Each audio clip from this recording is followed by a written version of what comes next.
Jadi menurut JPU, semua yang dikatakan Bang Fahmi itu nggak benar. Semua yang dikatakan dan diminta oleh Nikita Mirzani itu tidak benar. Nah, tetapi di saat para JPU sedang membacakan keberatannya mereka dan penolakannya mereka, masuklah seekor kucing betina lagi hamil, lucu, bersih, cantik. Kamu lihat kan, itu aku yang bikin video. Video yang sekarang viral di mana-mana itu aku yang bikin. Aku yang shoot. Karena aku merasa kayak kaget gitu, kayak kan kita bawa ada 2 HP kan. Nah, HP yang aku bawa kemarin itu pas banget nyorot kucing itu datang, terus ngelihat ke arah kursi terdakwa Nikita. Gue pikir mau kemana nih dia. Ternyata dia di situ. Dia datang ke kursinya Nikita, dia elus kakinya Nikita. Nikita juga ternyata cat lover ya, Nikita Mirzani. Dielus, diambil, mau dipegang gitu, tapi kan emang nggak boleh gerak terlalu banyak. Tapi sama Niki kayak lagi digituin, terus dia kucingnya nyium-nyium lagi ke samping kursi kiri, ke arah JPU, berhenti ngeliatin. Ngeliat ke arah JPU yang lagi ngomong, terus ngeliat ke belakang, ke arah sebelah sana, kan aku duduk sebelah sini. Ke arah belakangnya wartawan, terus dia balik lagi, nyium Nikita lagi 2 kali. Itu aku kaget tuh, waktu dia datang yang kedua kalinya, aku langsung record. Set, aku liatin, oh ini berarti Nikita good energy, good positive vibes. Gak mungkin seekor kucing yang lagi hamil tuh mau datengin orang tuh gak mungkin. Tiba-tiba lagi, kamu tahu nggak? Ruangan sidang itu yang paling gede, sidang utama. Dan isinya full orang. Isinya full orang. Jadi kalau kucing masuk tiba-tiba di kerumunan orang yang rame bawa kamera gede-gede, itu nggak mungkin. There is no way. Kalau bukan Nikita tuh orang baik. Dari situ ada pertanda buat aku, buat teman-teman juga yang nyaksiin. Kita semua nyaksiin loh, kok tuh kucing malah mainin kakinya Niki. Lucu ya. Terus nyamperin Mamski. Nyamperin gue, say. Itu kocak juga tuh. Kok dia nyamperin gue, terus minta dielus juga. Oh, berarti nih aku harus tenang, aku harus yakin, dan aku harus positif thinking aja. Prosesnya emang nih kita harus jalanin proses kayak begini dulu gitu loh.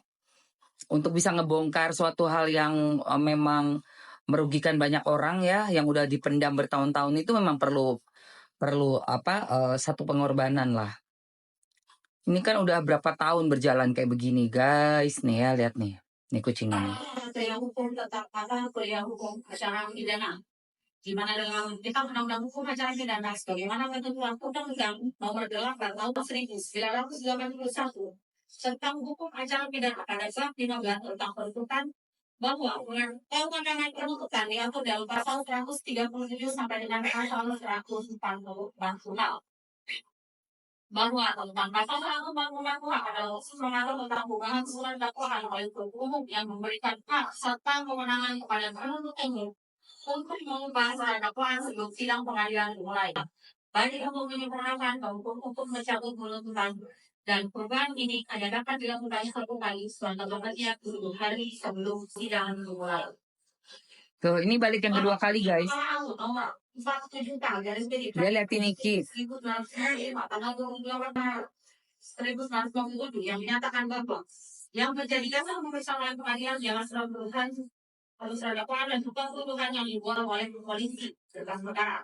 Begitupun secara ekspresif kabis dinyatakan dalam pasal 182 ayat 4 Undang-Undang Nomor 8 Tahun 1991 tentang hukum acara pidana, yang pada poinnya dinyatakan musyawarah terakhir untuk mengambil keputusan harus didasarkan atas surat dakwaan yang dilakukan lebih dalam pemeriksaan di sidang. Nah, ini Mamski. Bahwa melanjutkan yang lain, penuntut umum dalam kesempatan ini ingin berbagi pengetahuan kepada hukum tentang uang tentang sebuah antar domicile case yang melekat pada dakwaan yang selama ini belum pernah dipelajari oleh penegak hukum terhadap bahwa atas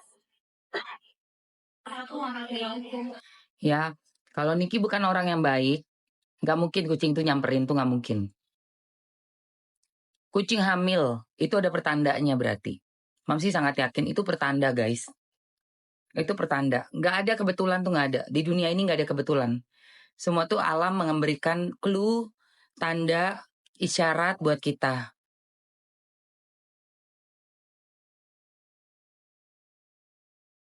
Tuh, alhamdulillah ya. Itu alam semesta udah bantu Niki. Biasanya aku dalam satu kasus itu aku memang mengandalkan instingku, feelingku. Walaupun yang aku juga heran dalam kasus Niki ini, awalnya kan kita kan juga ribut besar banget. Udah lama banget nggak pernah kontak-kontakan atau berbicara lewat event lewat eh, WA ya, nggak pernah. Semenjak 2000 terakhir tuh kita pernah syuting berdua, bertiga sama suami aku juga. Itu di acara Nikita Kepo Trans TV tahun 2000 pas corona. 2000 berapa sih gua sama Niki terakhir tuh? 20 ya. Abis itu iya 2020 gue syuting kalau nggak salah sama Niki. Apa 2021 awal terus ada masalah Vanessa Angel, gua ribut tuh di situ sama Niki tuh. Sampai akhirnya iya 2020 betul saya. 5 tahun yang lalu. Terus nggak lama ribut banget, ribut besar. Wah, udah deh. Udah kayak nggak mau kenal. Tapi kemudian bergulirnya waktu nih 2024 gue lihat ada kasusnya Laura, Loli ya, kasusnya Loli. Terus ditambah lagi. Nah, itu aku mulai kayak agak ternyuh gitu. Agak ternyuh gue lihat wah Niki belain anaknya kok luar biasa ya. Terus dia juga pisah kan sama si mantannya sahabatnya itu. Terus kok beda gitu loh. Aku lihat ada satu yang beda dari Niki gitu yang aku lihat dari 4-5 tahun yang lalu. Dan di saat Laura kabur terus bermasalah itu aku bela Niki banget gitu loh. Aku bela banget perempuan yang single mom, punya anak dan dia menghidupi anak-anaknya sendiri, itu aku dapat respect aku lah gitu. Walaupun belum selesai permasalahan aku sama Niki. Belum baikan, belum ngomong, ya masih kayak nggak kenal lo gua lah gitu. Tiba-tiba masuklah ini masalah skincare. Dan ini juga yang ngetuk hati aku pas melihat pertama tuh aku lihat Doktif, udah ngeliat Doktif nge-spill barang-barang skincare yang berbahaya dan sangat membahayakan ya, sangat membahayakan dan sangat merugikan. Udah gitu Niki juga ngomong tentang yang si jar-jar itu, yang jar-jar ya, room-room ya. Si room-room itu yang dijual bebas, kaget juga aku. Loh kok ini kok kurang ajar banget ya. Aku ngerasa kayak loh, wah gila nih. Ternyata selama ini kita banyak dikadalin juga ya. Beli-beli, kirain beneran gak tahu dalamnya zong, barang murahan dijual mahal. Wah itu gue kesel banget. Baru di situ aku mulai masuk. Gitu say. Oke. Oh, Resti kamu salah. Kamu nggak tahu Emma Waroka, baru lahir. Kamu tahun 94 umur berapa sih? Kamu tahun 94 umur berapa? Aku mau tanya sama kamu dulu. Ini yang ngomong sama kamu nih senior di sinetron, di film, di TV. Kamu lahir tahun berapa? Umur 94, tahun 94 kamu di mana? Hmm. Kalau kamu ngomong pansos ke orang yang udah dari zaman bahala terkenal, bahkan sebelum kamu lahir itu, kamu kumaafkan deh ya, kumaafkan. Karena berarti kan kamu nggak tahu, nggak paham ya. Iya, berarti kamu nggak tahu, nggak paham. Masih dicomberannya kok gitu. Itu dong, pasti masa anak orang dibilang comberan. Jangan sayang, nggak boleh ngatain orang ya.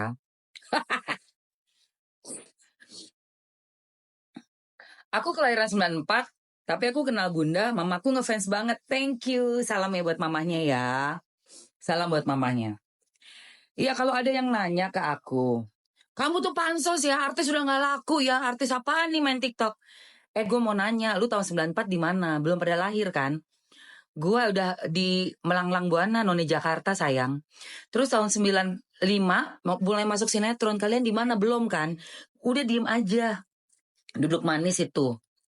Duduk manis. Yang kalian hadapin ini pemain lama. Mukanya emang muda. Tapi ini orang lama, orang jadul. Jadi nggak bisa dibikin begitu-begitu gitu loh. Kalau kamu nggak tahu siapa Mamski, udah cukup. Ya, itu pun kalau kamu bilang nggak laku, film gue tayang tahun ini masih ada. Masih ada tahun ini tayang film layar lebar. Tahun lalu ada film horor. Tahun ini ada film drama love story, Senyum Manis. Ya kan? Jadi kalau kalian ngeliat seseorang itu ada di TikTok tuh bukan berarti dia nggak laku, justru dia semakin laku. Karena TikTok ini platform yang membooming banget seluruh dunia. Orang tuh sekarang mainnya TikTok. Zaman dulu di TV belum ada begini, aku merajai TV. Ya, gitu loh. Mungkin kalian belum lahir. 2003 belum lahir kan, baru atau masih SD. Mana boleh nonton tayangan dewasanya yang gue bawain 4 tahun itu. Masih ada Julia Perez. Mana boleh ya kan? Jadi memang tahun kita beda. Kita berbeda generasi sayang. Berbeda generasi. Jadi udah mapan dari dulu, udah terkenal dari dulu, itu beda ya. Jadi nggak usah dibikin-bikin, mau bikin ngedrop mentalnya seorang Emma Waroka tuh nggak akan bisa, say. Udah lama gue terkenal dari zaman bahela. Tanya bapak-bapak kalian. Tanya bapak-bapak dan ibu-ibu kalian. Siapa saya? Kalau nggak kenal kebacut, berarti nggak punya TV. Dah gitu aja. Kalau kalian yang masih muda, salam kenal dari aku ya. Mukaku kelihatan muda, tapi aku udah tua. Iya, teman-teman yang lain main TikTok aja bingung. Yang seumuran aku, kelahiran tahun 70-an, main TikTok aja bingung, guys. Serius. Gimana sih, Em? Aduh, gue gatek. Itu udah biasa tuh gue denger tuh. Dari yang umurannya semamski, yang udah 50 tahun. Kepala 5. Nggak mau, bingung. Ya nggak dapet kalau nggak berani atau nggak mau belajar. Mesti ikut teknologi, mesti belajar, tek tek tek tek tek gitu. Nah kalian yang masih baru lahir, anak kemarin sore lihat muka gue, dipikir gue seumuran kali ya. Sorry ya. Emo, ya. Oh. Yang kerja-kerja nih banyak banget ya. Buzzernya banyak say, ya Allah. Nulisnya cuma satu, biar dapat 5.000 perak. Pansos. Biar dapat goceng. Prek.